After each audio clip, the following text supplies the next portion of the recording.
저 힘드시죠? 예, 힘드시죠? 뭐 잘 견디고 있습니다. 불안하지는 않으시죠? 예, 불안하지는 않으시죠?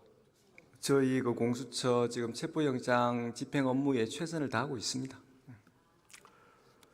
수사의 시한이 있습니까?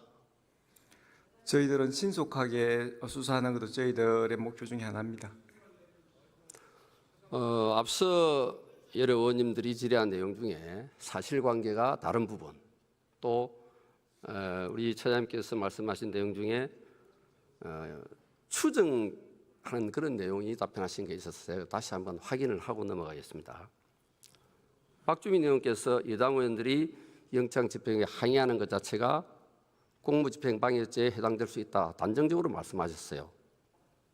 저는 그렇습니까? 방해 행위가 일어나면 그런 부분들이 문제가 될 수 있다는 취지로 말씀드렸습니다. 명확하게 그렇게 말씀드리는 바입니다. 공무집행방해죄 136조 형법입니다. 144조 행위태양이 폭행 또는 협박인 거 잘 아시죠? 지금 특수공무집행방해에 있어서 다중의 위력으로 지금 여러 가지 실력 행사하는 그 다중의 혈행으로도 폭행 협박이 첨가되어 있습니다. 그죠?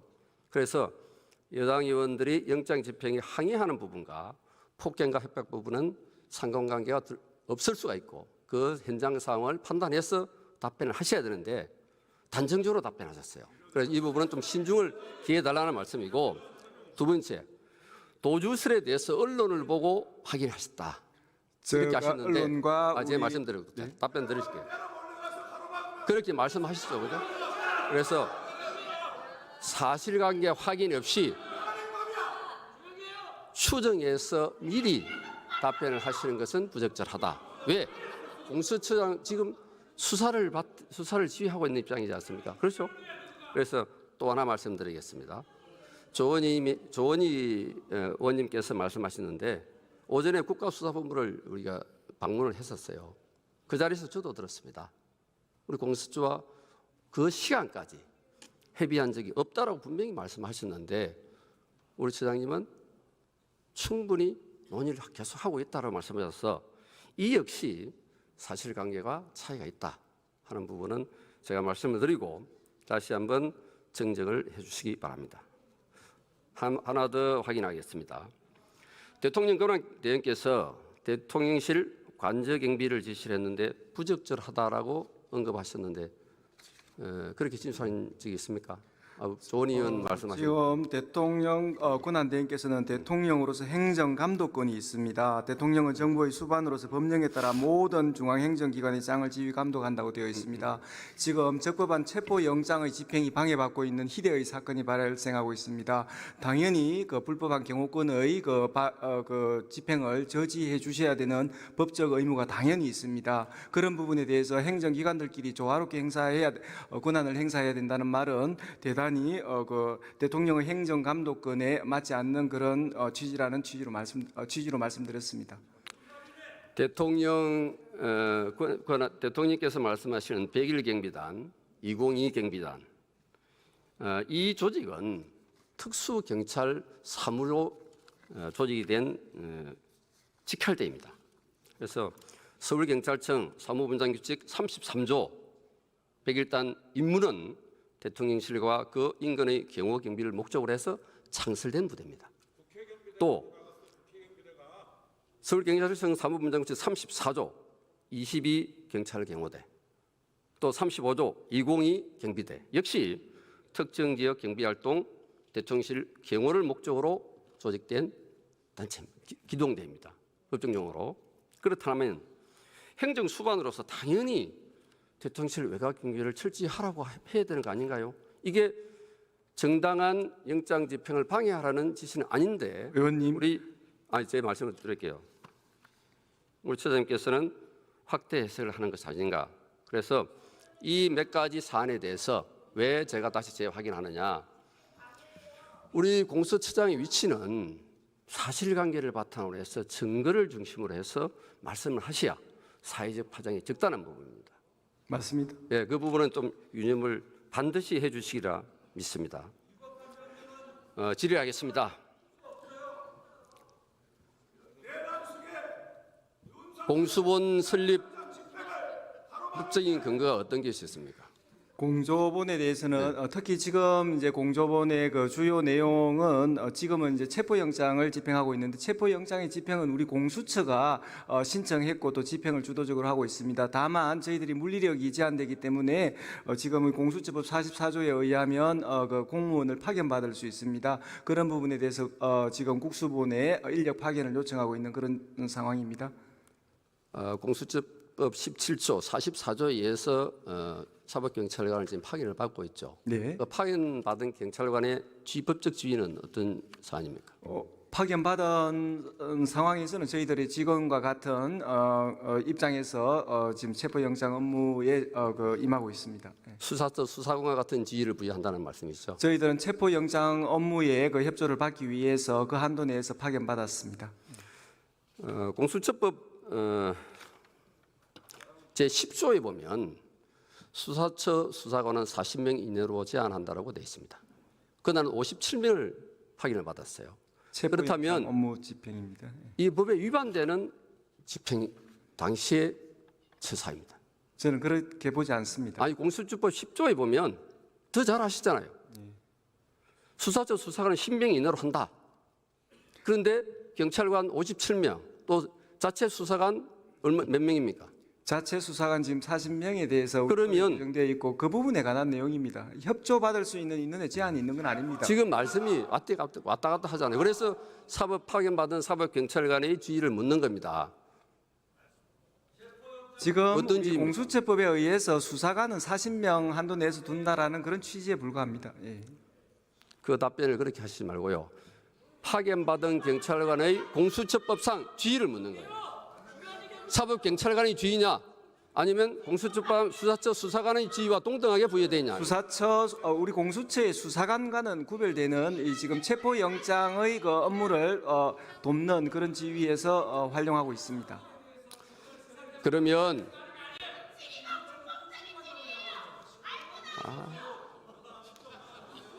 공수처 수사관은 공수처 검사는 수사처 수사관만 지휘할 수 있도록 법에 되어 있죠. 지금 법에 그렇게 되어 있습니다. 맞죠? 지금 의원님 답변하세요. 그 맞으시죠? 지금 파견받은 저희들은 받으시죠. 파견받은 그러면 명확한 근거를 가지고 지금 했습니다. 근거를 가지고 근거를 이제 묻는 겁니다. 네. 아시죠?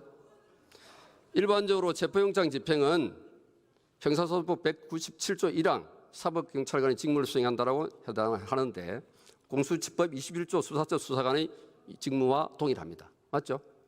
저희들은 체포영장 집행 업무와 관련해 가지고는 관계기관의 직원들을 파견받는 데는 그렇게 우리 그 공수처법의 수사관 제한과는 상관없이 진행할 수 있다라고 판단하고 있습니다. 공수처의 체포영장 집행 자체가 위법 소지가 다분하다는 것을 말씀을 드리는 거예요. 그러면 지금 들어가십시오. 경호처의 예. 그 많은 인력을 대항함에 있어서 저희들 그럼 40명으로 나가서 업무를 집행하라는 그런 논리신데 그런 것은 이 그런 법을 개정이 우선이죠. 취지에 맞지 않다고 생각합니다. 예.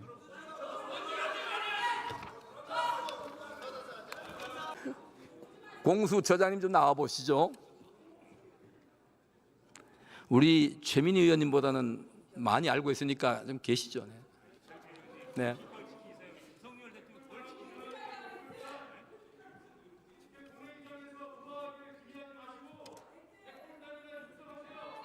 우리 공수처장님, 이번 사건 수사와 관련해서 다른 법원에 영장을 청구한 적이 있습니까? 예, 우리 지금 서울 동부 법원에 영장을 청구한 적이 있습니다. 그 현재지에 있던 그 김용현에 대해서 저희들이 체포 영장을 청구할 필요가 있었는데 했고요. 그다음에 두 번째로는 중앙군사법원에 영장을 청구했습니다. 그래서 지금 한 4군데 활용했는데요. 지금 재판 관할에 관한 31조 그 단서 조항에 의하면 공수처장의 재량에 따라서 원래 형사소송법에 의한 관할 법원에 청구할 수 있도록 명확하게 되어 있습니다. 네, 우리 처장님, 우리 공수처법에 의하면은 공수처의 관할 법원은 서울중앙지법으로 정해져 있죠. 네, 다만 31조 예외적으로 단서에 의해서도 원칙적으로 여러 가지, 원칙적으로 권한을 중앙지법이 관할 법원이죠. 네. 지금 동부법원하고 그다음에 중앙군사법원에도 지금 영장을 활용하고 있다는 얘기를 말씀드립니다. 아니 글쎄요, 제가 묻는 질문은 중앙지법이 원칙적 관할 법원 아닙니까? 네, 31조 본문에는 중앙법원 서울중앙법원에 관할이 있다는 것을 창설하고 있습니다. 네, 그렇게 그렇지만 형사소송법에 의한 관할도 그대로 유지되고 있다라고 예외적으로 예외적인 상황에서 다른 법원에 이 영장을 청구하거나 기소할 수 있는 거죠. 공수처장의 재량으로 기존의 형사소송법에 의한 관할을 이용할 수 있다라고 해석하고 있습니다. 처장님, 법의 해석은 그렇게 우리가 편리한 대로 할 수 있는 게 아니지 않습니까?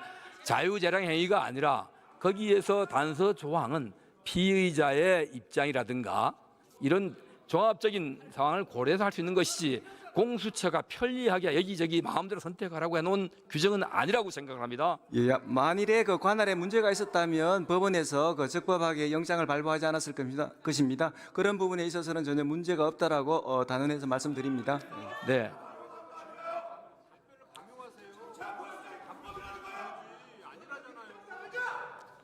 의장님.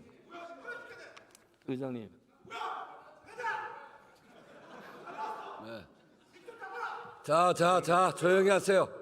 저 두 분 대화하는 자리가 아닙니다, 여기. 이철규 의원님 질의해 주십시오. 네. 이렇듯 우리 처장님, 다수의 여론이 곧 정의는 아닙니다. 또 형식적 권한이 있다 해서 그 권한이 정당한 것이 아닙니다. 대통령도 본인이 가지고 있는 권한의 범주 내에 있는 계엄령도 그 절차적 정당성과 형식적 정당성에 문제가 있다 해서 내란죄 혐의를 받고 탄핵이 소추되고 수사를 받고 있습니다. 이러한 수사 절차가 이 국민적 공감을 얻지 못하는 방식으로 또한 여론몰이에 의해서 몰아붙여간다면은 이 결과가 어떤 결과가 나오든 우리 국민들은 의견이 찬반이 갈라질 것입니다. 이것은 결코 바람직하지 않습니다. 이 절차가 하루 이틀이 그렇게 급한 것이 아닙니다.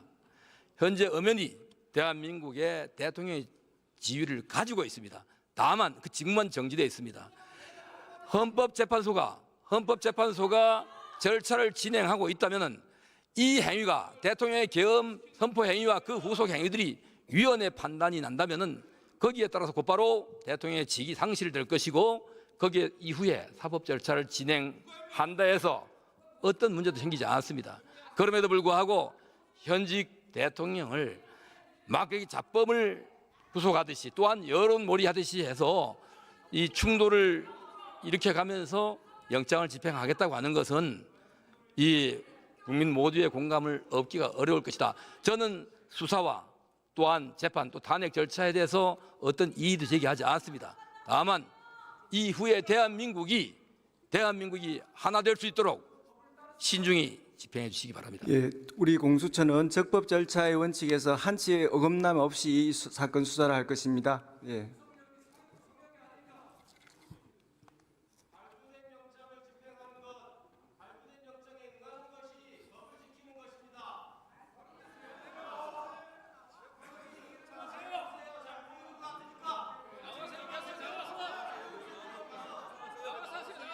저기 합참 차장님하고 드론 사령관님, 들어가시고요. 예. 자, 발언대로 드론 사령관님 이쪽으로 오시고. 합참 차장입니다. 예.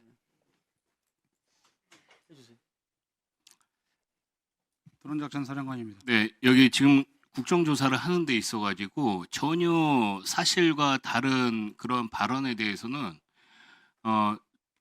군의 명예를 걸고 적극적으로 답변을 해주셔야 됩니다. 우선 저희 드론 사령관님, 전쟁 준비를 했다라는 국정위원회 주장에 대해서 아까 답변을 못 하셨어요. 전쟁 준비를 하셨습니까? 전혀 사실이 아닙니다. 그렇죠. 자, 합참 차장님, 네, 전쟁 준비를 하셨습니까? 전혀 하지 않았습니다. 자, 그러면은 그런 질문이 나왔을 때 바로바로 그런 부분, 이거 엄청난 파장을 일으킬 수 있는 그런 질문과 답변이에요.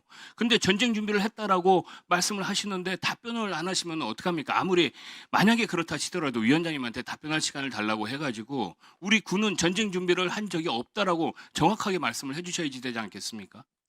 예, 알겠습니다. 들어가십시오. 자, 다음은 저기 곽정근 특전사령관님. 저쪽으로 가주십시오. 제가 잘 안 보이니까. 예. 예, 전 특수전사령관입니다. 네. 제가 이번 이제 국정조사를 하면서 가장 많은 그 연락을 받았던 부분은 그래도 우리나라 대한민국의 삼성 장군이 이렇게 말이 바뀌어서야지 되느냐. 정말 실망스럽다. 군 명예가 뭐가 되느냐. 이런 말씀 많이 들었습니다. 자, 다시 한번 이제 제가 한번 하는 거 한번 들어보십시오. 예, 먼저 첫 번째, 유리창을 깨서라도 들어가라는 대통령 지시에 항명했다고 주장했더니 맞습니까? 항명한 거 맞죠? 예, 그렇게 12월 말씀하셨으니까? 19일 예, 때, 예, 자, 근데 현장에서는요, 곽 사령관이 그렇게 하라고 지시했다는 증언이 많습니다. 자, 두 번째, 국방위에서 국방위 12월 10일이죠? 그때 해가지고 공포탄이라는 단어조차 들어본 적 없다. 이렇게 말씀하신 적 있으시죠? 속기록이 있는데요. 공포탄 사용을 말씀하시는 거지 예. 공포탄 자체를 얘기하는 건 아닙니다. 예. 근데 계엄 사령관에게는 공포탄이나 테이저건을 사용을 직접 건의한 사실이 밝혀진 것도 아시죠? 그건 지난번에 설명을 한번 예, 제가 좀 시간 드릴게요. 예, 자, 세 번째는 이게 그 부당한 지시에 어쩔 수 없이 이게 그렇게 응했다라고 이렇게 계속 말씀을 하시면서 실제로는 불순분자라는 단어가 있으면서 적극적으로 작전을 지시를 했습니다. 자, 이런 부분에 대해서 한 말씀 하시고요. 제가 뭐 지금 여기 말씀드린 거에 제가 말씀드리는 이유는 아시죠? 우리 그래도 대한민국 삼성 장군이 자꾸 말이 달라지는 것에 대해서 얼마나 큰 실망감이 크겠습니까? 그 말이 달라진다는 것은 인정을 하십니까? 말이 달라진다고 말씀드린 부분들은 제가 인정할 수 없고 그거 시간을 주시면 조금 설명을 예, 설명 한번 드리시고요.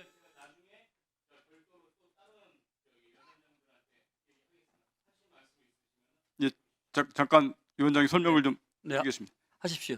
세 가지 말씀하셨는데 그 일여단장께서 얘기했던 유리창을 깨고 들어가라 이렇게 문을 부수고 들어가라고 얘기했던 부분들은 지난번에도 분명하게 대통령으로부터 그 관련된 내용을 듣고 그거를 참모들과 707 특임단장하고 논의하는 내용들에 관련된 사항들이 전파된 것 같다라고 했고 전 분명하게 707하고 그 논의하면서 그 부분들을 제가 중지를 시켰고 그 과정상에 설명하면서 항명이라는 표현까지 썼습니다.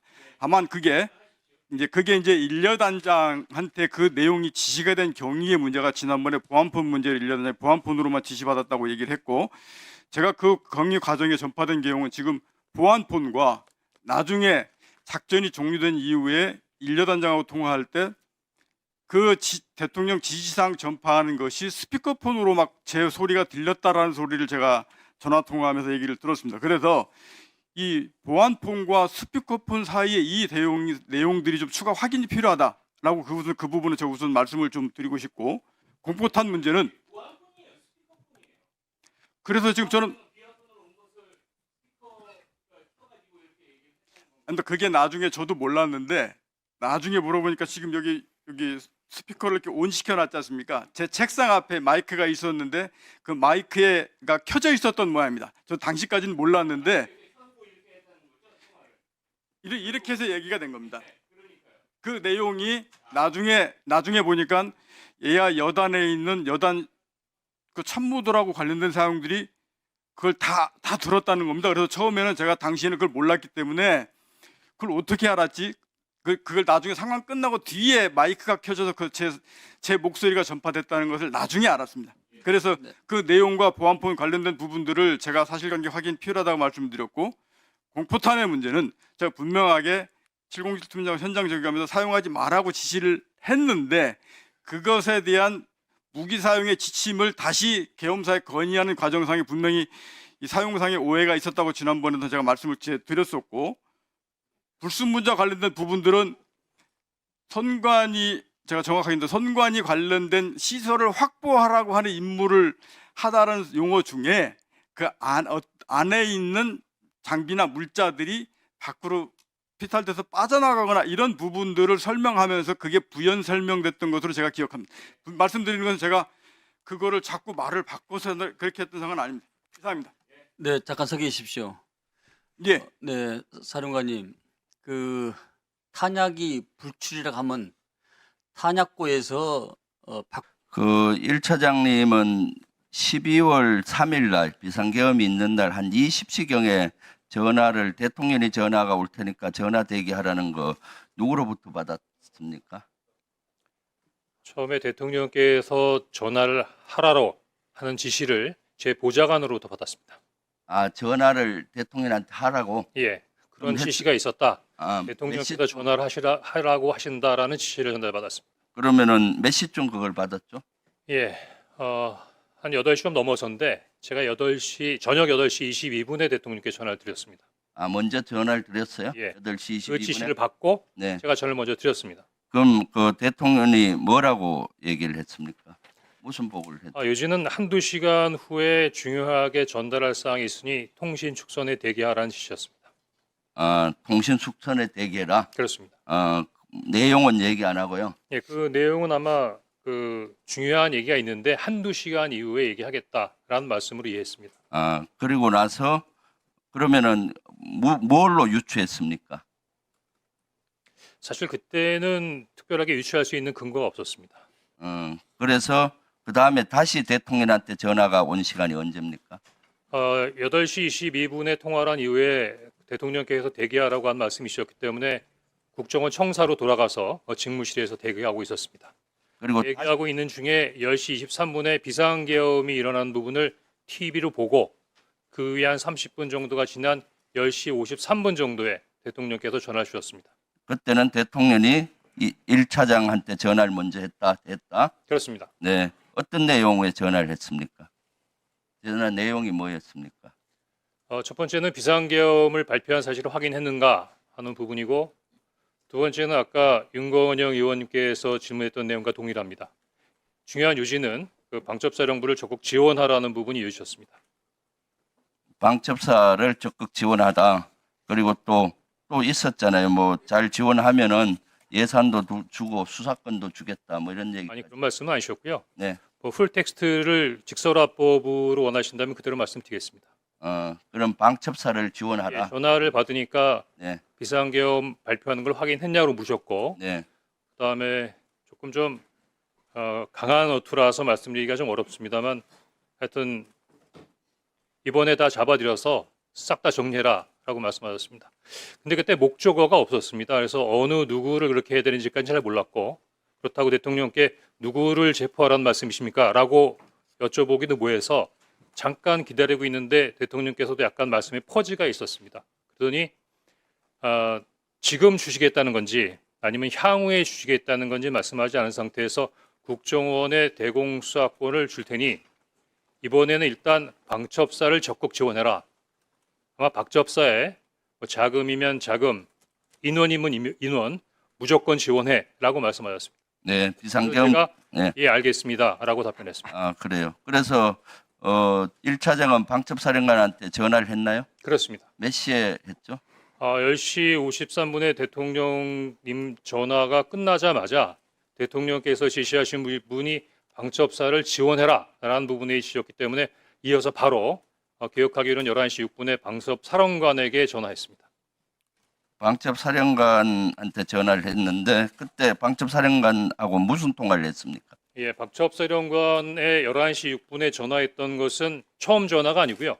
10시 23분 비상계엄이 발표되는 걸 보고 바로 제가 방첩사령관한테 전화를 한 적이 있었습니다. 왜냐하면 10시 23분에 TV를 통해서 방송을 통해서 비상계엄이 발령되는 걸 보고 당시 굉장히 많이 당황했었는데 비상계엄이 발효된 것보다도 더 당황스러웠던 것은 당시로서는 국정원이 비상사항과 관련된 부분에 대해 정보 보호를 전혀 갖고 있지 않았습니다. 따라서 국정원이 그래도 국가의 핵심 정보기관인데 비상사항이라는 부분에 대해 정보 판단이 전혀 이루어지지 않은 상태에서 어떻게 비상계엄이 발효됐는가 국정원이 뭔가 그때 방첩사령관 틀렸구나. 뭐라 했습니까? 좀 예. 짧게 해주세요. 네. 그래서 방첩사령관한테 확인하기 위해서 전화했습니다. 네. 그랬더니 방첩사령관이 저희들도 잘 모르고 있는 상황입니다. 오케이. 위에서 시키는 대로 하고 있습니다라고 답변을 했고 그런 상태에서 대통령께서 전화를 받은 다음에 방첩사령관에게 전화했습니다. 그러니까 마찬가지로 계속 머뭇머뭇해서 제가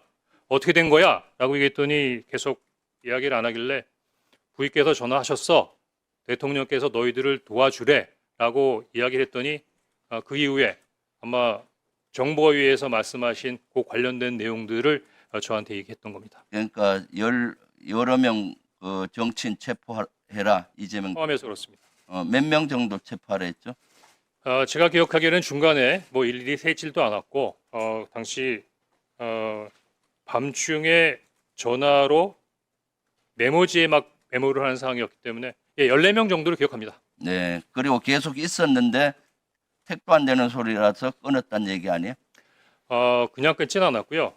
물론 뭐 속으로는 그런 생각을 했지만 대통령이 지시고 방첩사령관이 얘기하는 부분에 대해서 특별한 반응을 보일 수 없었고 마지막엔 그래 그래서 어떻게? 라고 물었습니다. 뜻은 너가 원하는 대로 한다면 그럼 어떻게 하면 좋아? 그랬더니 저에게 직접 전화 주십시오. 이렇게 얘기했고 알았어 하고 전화를 끊었습니다. 그래서 그것을 어떻게 조치했나요? 구체적으로 말씀해 주십시오. 조태용 원장한테 보고했을 거 아니에요? 그 내용을? 제가 지난 1년 넘게 우리 조태용 아니, 원장님을 지금 시간이 많지 않으니까 들었습니다. 보고했죠? 예, 근데 원장님께서 저한테 보고를 받지 않았다라고 말씀하시고 계시기 때문에 제가 참 뭐라고 말씀드리기 좀 어려운데 몇 시에 보고했죠? 엄중한 자리인 만큼 네. 대통령으로부터 전화를 받았고 방첩사령관으로부터 엄중하고 민감한 사항에 대한 내용을 받은 것을 어떻게 데피티가 원장님께 보고드리지 않을 수가 있겠습니까? 또 지휘 개선으로도 잠깐만요. 시간이 없으니까 내가 질문하고 나머지 답변하세요. 그래서 조태용이 보고받고 그다음에 차장은 뭘 했고 국정원은 그다음 뭘 했고 그다음 조태용 원장이 그 사직서내라고 통보했잖아요. 그까지 좀 얘기. 원장님 송구합니다만 그냥 당시 제가 기억나는 대로 말씀드리겠습니다. 아마 국정원장께서는 하루에도 뭐 책 한두 권 정도의 정보 보고를 받으시고 워낙 많은 보고서를 받으시고 또 더구나 총리님께서도 말씀하셨지만 충격적인 사항이라 아마 당시 상황이 많이 헷갈리실 수 있으십니다. 더구나 제가 얘기한 부분이 굉장히 단편적이고 조태용 원장님께서 12월 6일 날 그 기자회견 하셨던 것처럼 제가 대통령께서 정치인을 체포하라고 지시하셨습니다라고는 보고하지 않았습니다. 다만 그 정황상 관련된 보고를 드렸는데 10시 53분에 대통령으로부터 전화를 받고 11시 6분에 방첩사령관으로부터 어떤 내용인 줄 알게 됐습니다. 제가 방첩사령관에게 전화를 할 때는 우리 국정원이 놓쳤지만 아마 대통령께서 이렇게 싹 다 잡아드리라고까지 말씀하시는 거 보니까 국내에 장기 암약하던 간첩단 사건을 적발했나 보다. 그래서 아마 이렇게까지 긴급하게 진행돼야 된다고 생각하고 국정원에까지 지원을 요청한다고 추정했었습니다. 그런데 여인영 간첩사령관으로부터 체포 대상자 명단을 받아보는 순간에 이게 뭐가 잘못됐구나라고 전반적인 상황이 흐트러져서 이해하기 어려웠습니다. 더구나 11시 6분에 방첩사령관하고 통화한 다음에 11시 30분에는 그 원장님께서 지시하셔서 원장님 직무실에서 긴급 정무직 회의가 열립니다. 뭐 만약에 자리에 안 계셨다면 모르지만 방금 대통령으로 전화받고 방첩사령관도 전화받은 내용을 11시 6분에 알고 있는데 11시 30분에 정무직 회의 때 바로 제 앞에 앉아 계셨거든요. 그거 어떻게 말씀 안 드릴 수가 있습니까? 네. 자, 정리하세요. 예. 다시 한번 말씀해 주십시오.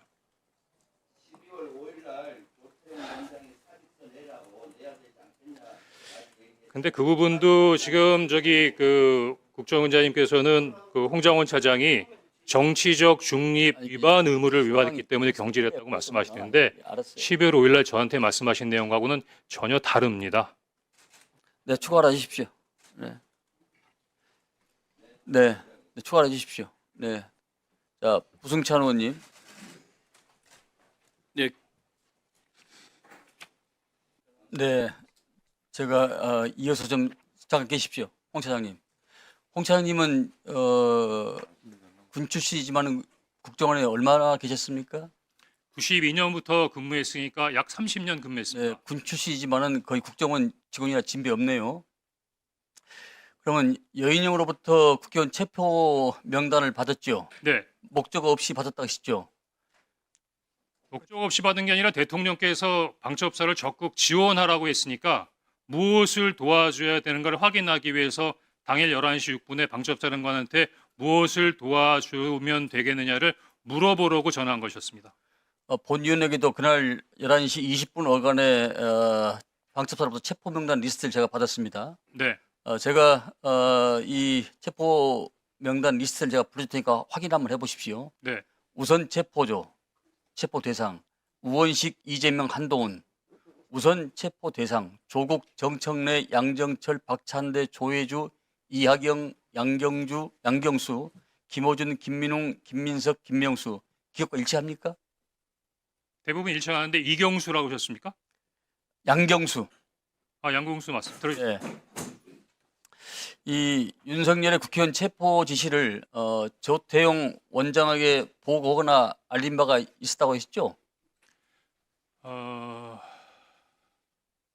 당시상을 좀 설명드릴 수 예. 되겠습니까? 설명해 주십시오. 예.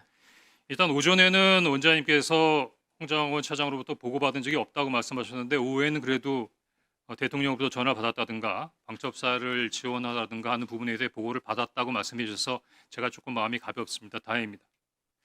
그런데 보고를 할 때 방첩사를 지원하라고 합니다라고 얘기만 하고 딱 끊고 그다음에 다른 얘기는 안 하나요?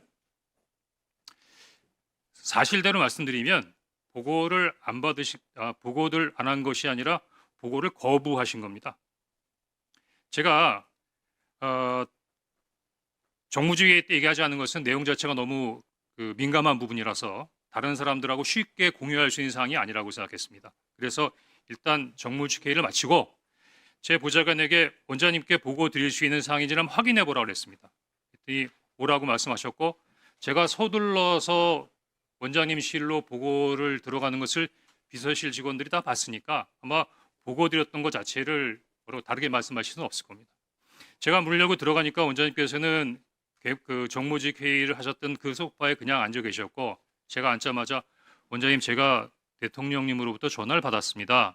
그런데 아마 대통령님께서 해외 출장을 이미 출발하셔서 아마 국내에 알고 저에게 전화하신 것 같습니다라고 얘기했는데 그 뜻은 원장님께서 그 다음날 아침에 일찍 해외 출장이 있으셨어요. 아마 국정원장 정도의 출장은 대통령께서도 아셨을 테니까 아마 착오인지는 모르겠지만 왜냐하면 그 이외에는 저에게 전화할 이유가 없었기 때문이죠. 그 다음에 아무 말씀 없었습니다. 더구나 비상국무회의에 가서 대통령을 만나고 오셨을 텐데도 비상국무회의에 갔다 왔다라는 말씀도 없으셨습니다. 그래서 제가 이어서 대통령께서 방첩사를 지원하라고 합니다. 라고 하니까 아무 말씀도 없으셨습니다. 그래서 제가 사실은 조금 좀 놀라게 방첩사에서 지금 이재명하고 한동훈을 잡으러 다닌답니다. 라고 말씀하시니까 다소 의외의 답을 받았습니다. 내일 아침에 얘기하시죠. 그래서 아니 지금 내일 아침에 말씀드릴 수 있는 사항이 아니잖아요. 더구나 정무직 회의도 지금 TV에서는 계엄군과 시민, 경찰, 국회 관계자들이 엉켜서 정말 국가의 초유의 위기 상황으로 치닫고 있는데 국가안보를 책임지고 있는 순회 회의에서의 어떤 결론이 내일 아침에 얘기하시죠? 그럼 그 야간 동안은 뭘 한다는 겁니까? 그래서 제가 원장님께 방첩사를 지원하라는 대통령의 지시가 있다고 하면서 방첩사에서 한동훈과 이재명을 잡으러 다닙니다 라고 말씀드리니까 내일 아침에 얘기하자고 말씀하셨고 그래서 제가 원장님 그래도 최소한의 업무 방향이나 지침은 주셔야죠. 그렇게 말씀드렸더니 그 앉았던 소파에서 일어나서 가버리셨어요. 더 이상 보고 드릴 수가 없었습니다. 그것을 원장 우리 홍 차장께서는 원장이 정치 개입이라고 판단했다고 생각하십니까? 제가 보기엔 지금 원장님께서 정치 개입이라고 판단하는 것은 그 내용이 아니라고 생각합니다. 그 정치 개입이라고 원장님께서 말씀하신 건 다른 얘기인데요. 그 다음 날 11시 30분 정무직 회의가 끝나고 난 다음에 원장님께서 이런 제의를 하십니다. 통상 일주일에는 한 번이나 두 번 정도 정무직 회의를 하는데 상황이 엄중하니까 우리 매일 아침마다 티타임을 하면서 상황 관련된 부분에 대한 대처 협의를 합시다. 저는 그거를 아침마다 9시에 원장님하고 티타임 하면서 이런저런 부분에 대해서 업무를 협의해야 한다고 생각했고 그러면 원장님께 어떤 아이디어를 드릴 수 있을까라는 생각을 했습니다. 그래서 5일날 오후 정도로 기억이 되는데 그때 오전에 야당 대표께서 비상계엄에 군을 동원해서 도리어 북한의 군사 위협이 더 가중되는 면이 있다라는 발표를 하시면서 조금 북한 군사에 대한 그러니까 북한의 군사 위협에 대한 약간의 불안감을 느끼시는 말씀을 하셔서 그래 맞다. 지금 비상계엄은 뭐 대통령께서 직접 하신 부분이니까 대통령실에서 할 수도 있는 부분도 아니고 국회도 이렇게 혼란스러운 상태에서 그냥 원장님께서 야당에다가 얘기해서 북한 관련된 부분 한반도의 안보 상황 우리 국정원이 잘 관리하고 있습니다. 해외 관련된 부분의 동맹과도 잘 소통하고 있고 국내 사회 질서도 잘 나름대로 관리하고 있으니 국정원이 앞으로 나름대로의 어떤 비상계엄 이외의 여러 가지 부분에 있어서의 국면을 잘 감당하겠습니다. 뭐 그렇게 전화 한 번 하는 게 없겠느냐고 브레인스톰 차원에서 그냥 건의드린 겁니다. 물론 네. 이것 때문에 원장님이 저를 경질했다고 생각지 않습니다. 가만히 계세요. 왜냐하면 지금은 다들 알고 계시지만 12월 6일만 하더라도 이런 사항에 대해서는 알고 계신 분이 많지 않았기 때문에 아마 원장님께서도 12월 6일날 당일날 12월 3일날 홍장원이가 대통령 말 안 들어서 경질한다는 말씀을 하실 수 없으셨을 겁니다.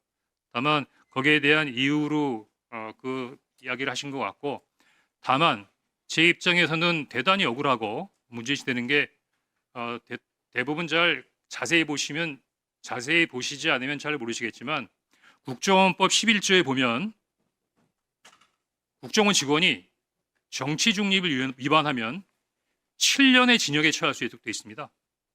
그러면 원장님께서 평소와 다르게 11월 6일 12시에 국정원장께서 이례적으로 자청하셔서 기자회견을 한 상태에서 홍장원 차장을 정치 중립 의무의 위반으로 인사경질했다고 하는 부분은 죽으라는 거예요.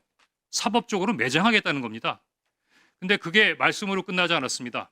그 다음 날 네이버를 쳐보면 금방 알 수 있는 시민단체에서 저를 고발했고 12월 8일 그날이 대통령의 탄핵이 기각된 그 다음 날 저는 검찰로부터 시민단체가 고발한 정치중립 의무 위반 혐의로 피의자로 검찰에 출두하라는 통보를 받습니다. 그러면은 그 정도면 국회에 공익제보 보호를 요청해야 되는 상황 아닙니까? 네, 맞습니다. 자, 그러면 우리 홍 차장께서는 경질당한 것이 정치적 보복으로 느끼셨겠네요. 처음에는 두 가지로 나눠서 생각해야 되는데 12월 5일에 얘기할 때만 하더라도 저 대통령 좋아했습니다. 시키는 거 다 하고 싶었습니다. 근데 그 명단을 보니까 그거는 안 되겠더라고요. 예를 들어서 위원장님 집에 가셔서 편안하게 가족들하고 저녁 식사하고 TV 보시는데 방첩사 수사관과 국정원 조사관들이 뛰어들어서 수갑 채워서 벙커에 갖다 넣었다. 대한민국이 그러면 안 되는 거 아닙니까? 그런 게 매일매일 일어나는 나라가 하나 있습니다. 어디? 평양. 그런 일을 매일매일 하는 기관 어디? 북한 보위부. 이상입니다.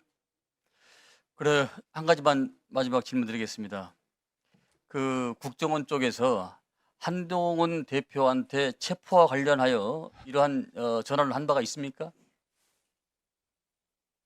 그러니까 저를 물어보시는 겁니까? 국정원을 얘기하시는 겁니까? 차장님을 비롯한 국정원 내에서 일단 저는 방금 그 여당 의원님이 말씀하신 것처럼 한동훈이라는 분을 TV 이외에서는 뵌 적이 없고요. 전화 통화한 적 없습니다. 다만 국정원 내에서 어떤 일이 있었던 거에 대한 관련된 사항에 대해서는 특별한 정보 없습니다. 네, 알겠습니다. 들어줬습니다. 위원장님 자, 혹시 부승찬 의원 위원장님 혹시 저도 조금 말씀드릴 기회가 없겠습니까? 이따가 아니 그건 자 의원님들 가만히 있어 봐요. 위원장인 제가 추가 질의를 했잖아요. 하나의 사실을 놔두고 상반된 의견이 있어 제가 좀 질문을 마지막으로 드리겠습니다. 우리 홍정원 차장님 나오십시오. 자, 조태용 원장님, 그 12월 1, 2, 3 그 국무회의 이후에 국정원에 도착을 몇 시에 하셨습니까? 11시 30분에 정무직 회의를 했는데 그 직전에 도착했습니다. 국무회의 마치고 국정원 도착이 11시 30분. 뭐 11시 한 25분이나 20분 네. 정도 아니었던가 싶습니다. 원장님께서는 계엄에 찬성을 했습니까? 동의를 했습니까? 반대했습니까? 찬성하고 동의하지 않았습니다. 저는 우려를 네? 표명했습니다. 뭐라고요? 찬성이나 동의를 하지 않았습니다. 저는 우려를 표명했습니다. 네, 조태용 원장님과 오늘 조태용 원장님과 우리 홍장원 차장이 상당히 주장이 엇갈린데 두 분의 이치를 봐서 서로 간에 상반된 어떤 의견이나 거짓말을 할 수 있는 그런 이치 있는 분이 아니라고 생각이 됩니다. 서로 이 엇갈린 주장을 하신 것 보니까 저도 이제 이해가 안 가는데 우리 홍정원 차장님, 네. 어떻게 생각하십니까? 조태용 원장께서 홍 차장과 상반된 진술을 하고 계시거든요. 이 점에 대해서 어디가 그 이유가 있다고 생각하고 본인의 생각은 어떻습니까? 비상계엄이 있은 날부터 지금까지 원장님께서 어떤 의지나 또 나름대로 어떤 사항을 전하 주변에게 설명하신 적이 없습니다. 당일날 긴급 정무직 회의를 했음에도 불구하고 비상계엄 국무회의에 참석과 사실도 그 다음날 신문을 보고서야 알 수 있었고 아까 말씀드린 대로 엄중한 비상상황이 발생해서 원장님께 원장님 이거 어떻게 된 겁니까? 라고 여쭤봤을 때도 그런 걸 왜 물어보니까? 라고 답변하셨기 때문에 저도 지난 1년 동안 모셨던 원장님의 모습과 너무 달라서 저도 이렇다 저렇다 말씀드리기가 좀 어렵습니다. 기회를 주셨으니까 제가 굉장히 중요한 얘기를 하나 말씀드리고자 합니다. 이거는 제 말씀하세요. 얘기를 하는 것 같지만 예. 제 얘기가 아니라 지금 원장님하고도 관계가 되고 국정원의 앞날과도 굉장히 밀접한 관련이 있는 부분이기 때문에 조금 피곤하시겠지만 귀 기울여 주셨으면 좋겠습니다. 말씀하세요. 저는 그 12월 6일자로 정치 중립의 의무를 위반했다는 원장님의 인사 제청으로 경질됐습니다. 저는 계속 원장님이 경질하신 게 아니고 대통령께서 경질하신 겁니다라고 했지만 벌써 10번 넘게 그 국정원장께서 정치 중립 의무를 위반한 이유로 인사 제청을 해서 대통령께서 경질했다고 말씀하셨습니다. 그러면 대통령께서 저를 경질한 거하고 완전히 달라집니다.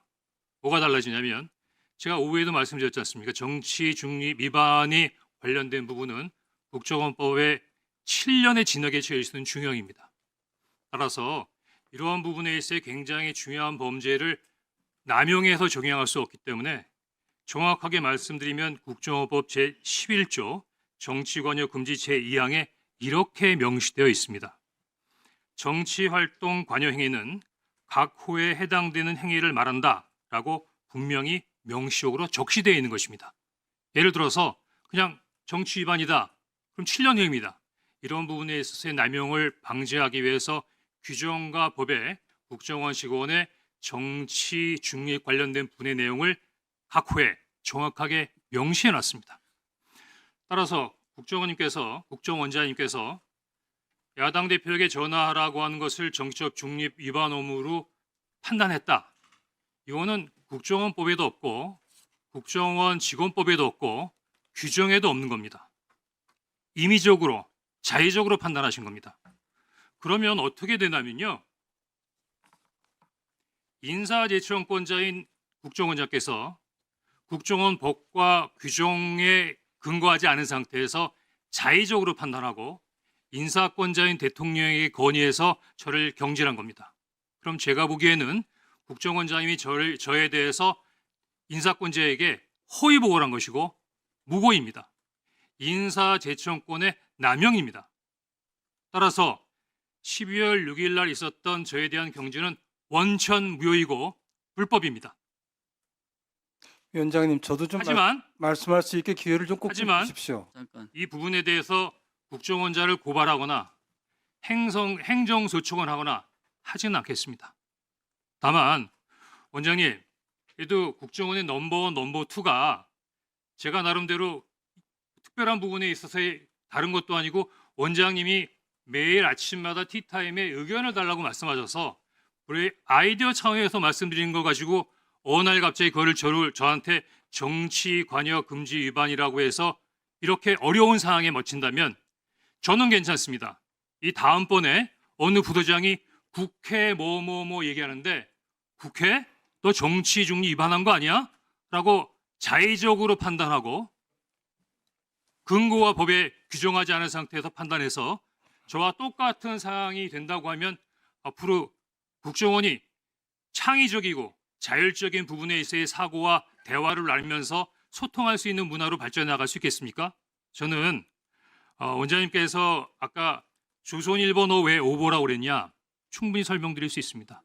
왜 너 혼자만 알고 있었다 그랬는데 나한테 보고했다 그러냐? 충분히 말씀드릴 수 있습니다. 하지만 그런 얘기 하지 않겠습니다. 그리고 원장님, 저 이거 그냥 말씀드리고 말겠습니다. 다만 원장님 국정원을 사랑하시잖아요. 우리 국정원을 위해서 넘버2를 이런 식으로 경질하는 부분은 앞으로 옳지 못하다고 생각하고 우리 원의 발전을 위해서 우리 원장님 돌아가시는 길에 좀 충분히 고민해 보셨으면 좋겠다는 생각이 듭니다. 더구나 제가 국회 정보위에서 이런 얘기를 해서 위원장님 또 이렇게 발언 됐습니다. 시간 제한도 안 하십니까? 저한테도 같이 주시겠습니까? 자,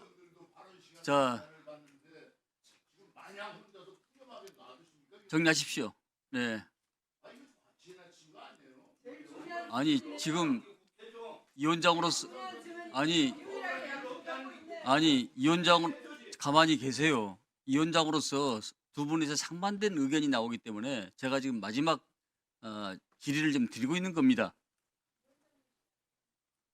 제가 마지막 질의를 드리고 있는 겁니다. 왜냐하면 상반된 의견이기 때문에 증인으로 나오셨는데 두 분이서 서로 간에 공방을 할 수 없는 이치 아닙니까?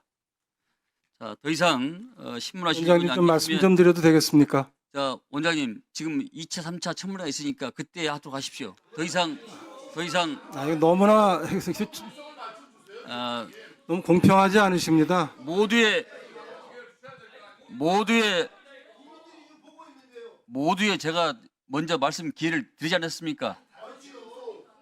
그러면 또 질문에 또 반기하고 또 질문에 또 하고 더 이상 그건 안 됩니다. 네. 위원장님 저는 1분만 얘기하겠습니다. 저 1분만 얘기하겠습니다. 가만히 계십시오. 자, 더 이상 위원장님 이러시는 법이 어디 있습니까? 아무리 그래도. 질문을 마치도록 하겠습니다. 위원장님 이렇게 진행하시는 법이 어디 있습니까? 저도 국회의원 해봤습니다. 이런 거 처음 봤습니다. 이러실 수가 있습니까 정말? 지금 가만히 계세요. 아니 그러니까 제가 당초에 먼저 질문을 드리고 그 다음에 내가 홍 씨한테 물어봤잖아요.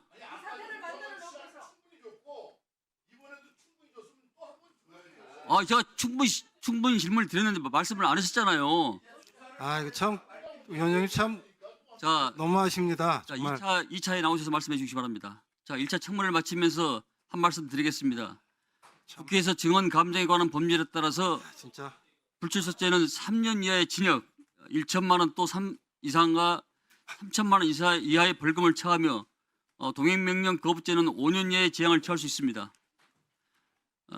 수사 중이거나 재판 중인 증인도 국정조사에 증인으로 출석해야 한다고 의결했음에도 불구하고 국정조사를 회피하는 증인에 대해서는 동행명령장 발부 및 고발 등 단호한 법적 처벌과 조치를 취할 수 있음을 말씀드립니다.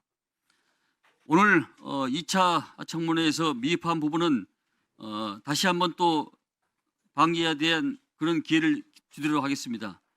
준비를 위해서 애쓰신 보좌진과 위원장님께 다시 한번 위원께 감사드리고 오늘 조사에 출석하신 여러 증인께 늦게까지 수고했다는 그런 말씀을 드립니다.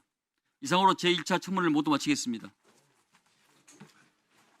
다음은 제2차 청문회, 3차 청문회는 2월 4일과 6일 각각 실시하고 추후에 판사님들의 협의를 거쳐서 공개하도록 하겠습니다.